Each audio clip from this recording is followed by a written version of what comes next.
असं एकटं चालताना असं किशोर कुमारचं गाणं आठवतं, चलते चलते मेरे ये गीत याद रखना, कभी अलविदा ना कहना, कभी अलविदा ना कहना। आज अलिबागमध्ये आलोय आणि एक जवळचं लग्न आहे, त्या लग्नाला अटेंड करायला आलोय। किती छान वाटतं बघा। हा चालता चालताच व्हिडिओ शूट करतोय। कदाचित कॅमेरा अँगल्स बरोबर येणार नाहीत, पण ठीक आहे, चालेल।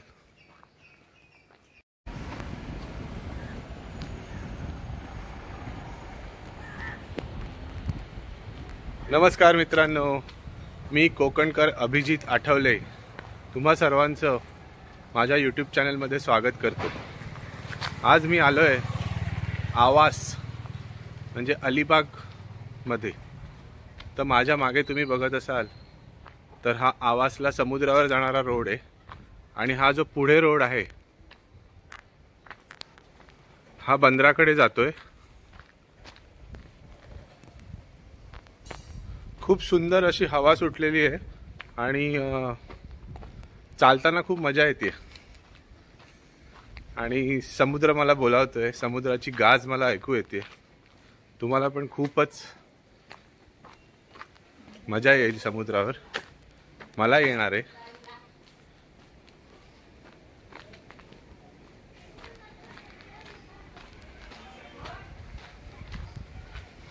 किती छान वाटतं ना असं समुद्रावर जायला, आणि स्पेशली आपल्या गावी आलं ना अलिबागमध्ये की अगदी मन सुखावतं। इथून पायच निघत नाही परत घरी जायला। मुंबईचं हवा, मुंबईची हवा, मुंबईचं वातावरण, प्रदूषण यापेक्षा अलिबाग केव्हाही छान। तुम्हाला काय वाटतं? डिस्क्रिप्शन बॉक्समध्ये कॉमेंट करून मला कळवा, आम्ही त्या सूचनांचा नक्की विचार करू। आणि हो, तुम्ही समुद्रावर अधूनमधून जा। मुंबईला सुद्धा समुद्र आहेत, अर्थात अलिबागसारखे नाहीत, पण तरी सुद्धा अधूनमधून जायचं। मीही मुलांना घेऊन जातो। आज आता मुलं इथे घरीच थांबलेत। हा बघा, आता सुंदर समुद्र दिसायला लागलाय हळूहळू।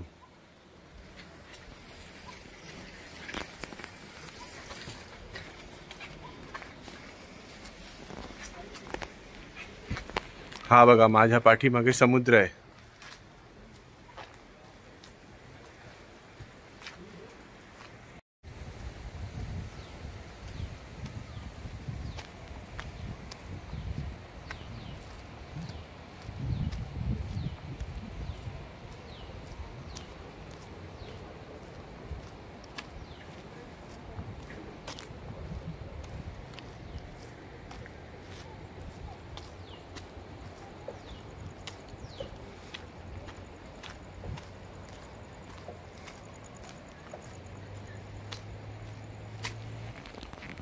बघा, हा नारळांच्या झाडाच्या मधोमध असा रस्ता तयार झालाय। इतकी सुंदर बागायती आहे ना बाजूला।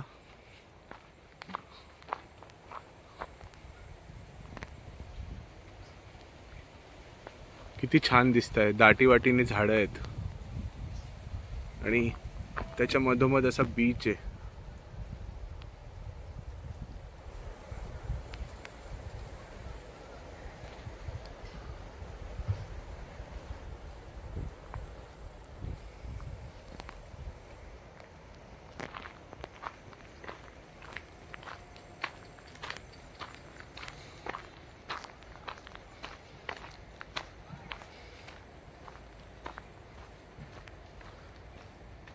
कसं वाटतं व्हिडिओ?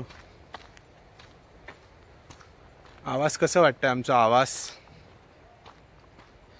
या आता एकदा नागावला या, आवासला या। अगदी तळ कोकण नाही आमचं, पण छान आहे, म्हणजे तुम्हाला नक्कीच आवडेल।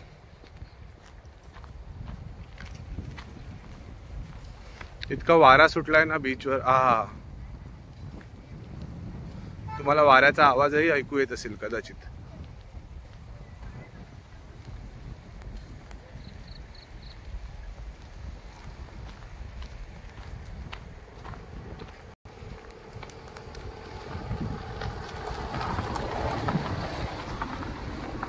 हे बघा, आता हा आवाज बीच आलाय. तर या बीच वरती गाड्या पार्क केलेल्या दिसत आहेत.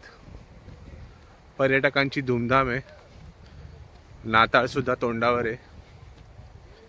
त्यामुळे इकडची सगळीच हॉटेल्स, अगदी होमस्टे सुद्धा फुल आहेत.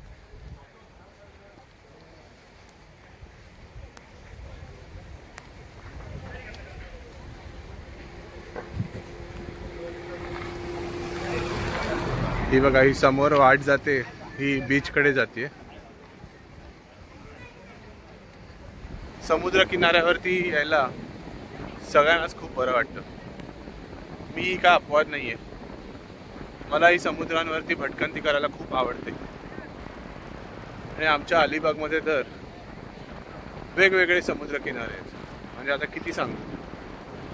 जसे रत्नागिरीपासून सिंधुदुर्गापर्यंत वेगवेगळे समुद्र किनारे आहेत, तसेच अलिबागला सुद्धा निसर्ग सौंदर्यामध्ये भर घालणारे अनेक किनारे आहेत. आणि पूर्वी इथून व्यापारही होत असे. डच, पोर्तुगीज यांच्या काळापासून अगदी आपल्या छत्रपती शिवाजी महाराजांच्या काळापर्यंत इथे छान पद्धतीने व्यापारही व्हायचा. डच, बोर, ब्रिटिश कंपनी उघडून, वखारी उघडून आपल्या तेव्हाच्या काळातल्या बादशाह किंवा सुलतानांकडून वेगवेगळ्या परमिशन घेऊन इथे बंदरावर दाखल झाले. साता समुद्र पार येत आणि वखारींच्या निमित्ताने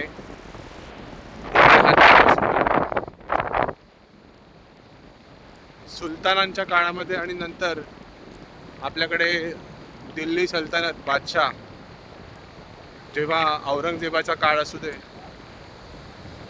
किंवा अकबराचा, अगदी बहादूर शाह जफर याच्या इथपर्यंत सुद्धा पोर्तुगीज, डच या व्यापाऱ्यांनी वखारी उघडता उघडता वखारींचं संरक्षण करण्याकरता सैन्य ठेवण्याची परवानगीही मिळवली. आणि हळूहळू सबंध किनाऱ्यामध्ये अगदी तळकोकणापासून मुंबईपर्यंत त्यांनी सैन्य वाढवलं आणि हळूहळू एक एक संस्थानक काबीज करत गेले. अर्थातच भारतामध्ये त्यावेळची परिस्थिती अशी होती की आपापसात भांडणं होती. वेगवेगळे राजा अस्तित्वात असून सुद्धा एकमेकांच्या मदतीला कोणी धावून आलं नाही. आणि त्यामुळे मराठेशाही काय किंवा इतर बादशाह जे कोण होते त्या सर्वांचं पतन झालं. अपवाद मराठेशाही. छत्रपती संभाजी महाराजांनी सुद्धा इंग्रजांना पळो की सळो सोडून केलं. सळो की पळो करून सोडलं. बस जेवढा इतिहास मध्ये वाचलाय तो सांगायचा प्रयत्न केला. खरं खोटं मला माहित नाही.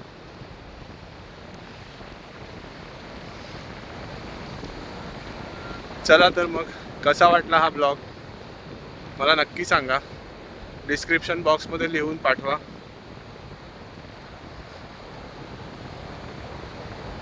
तुमच्या कॉमेंट्सची मी वाट बघतोय. आणि हो, आमच्या चॅनलला नक्की सबस्क्राईब करा. कारण सबस्क्राईब केलं तर पुढचा व्हिडिओसुद्धा तुम्हाला नोटिफिकेशन येईल आणि तुम्ही बघू शकता. चला मग, धन्यवाद. Bye bye.